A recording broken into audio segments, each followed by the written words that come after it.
Junk food అనగానే మనకు ముందుగా గుర్తుకు వచ్చేది పిజ్జా.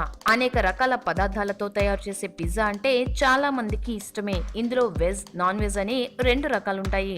రెండింటిలోనూ పదార్థాలను బట్టి పిజ్జాలను తయారు చేస్తారు. అయితే దేంతో పిజ్జా తయారు చేసినా పిజ్జా అంటే అందరికీ ఇష్టమే.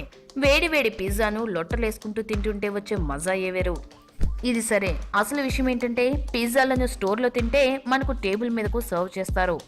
అయితే ఇంటికి తెప్పించుకుంటే చతురస్రాకారపు బాక్సుల్లో తెచ్చి ఇస్తారు. కానీ పిజ్జాలు రౌండ్ గా ఉంటాయి కదా, మరి వాటిని రౌండ్ బాక్సుల్లో కాకుండా అలా స్క్వేర్ బాక్సుల్లో ఎందుకు పెడతారో మీకు తెలుసా?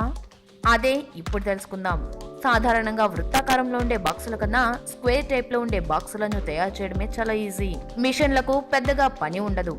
అదే రౌండ్ టైప్ అయితే కొంత వర్క్ ఉంటుంది. డిజైన్ రూపంలో వాటిని కట్ చేయాల్సి ఉంటుంది. దీంతో పని బాగా ఎక్కువ అవుతుంది. కనుకనే పనిని తగ్గించుకునేందుకు అలా పిజ్జాలను స్క్వేర్ బాక్సుల్లో పెట్టి అందిస్తారు. ఇక పిజ్జాలను స్క్వేర్ బాక్సుల్లో పెట్టి ఇవ్వడానికి ఉన్న మరో కారణం ఏంటంటే వృత్తాకారపు బాక్సులు అయితే చుట్టూ ఖాళీ జాగా మిగలదు. అదే స్క్వేర్ బాక్సులు అయితే పిజ్జా పెట్టిన చుట్టూ కొంత ఖాళీ ఉంటుంది.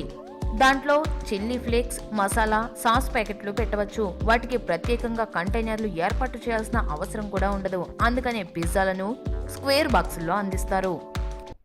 ఈ వీడియో గనుక మీకు నచ్చితే లైక్ చేయండి, మీ ఫ్రెండ్స్ కి షేర్ చేయండి. మరిన్ని ఇంట్రెస్టింగ్ అప్డేట్స్ కోసం మా ఛానల్ ని సబ్స్క్రైబ్ చేయడం మాత్రం మర్చిపోకండి.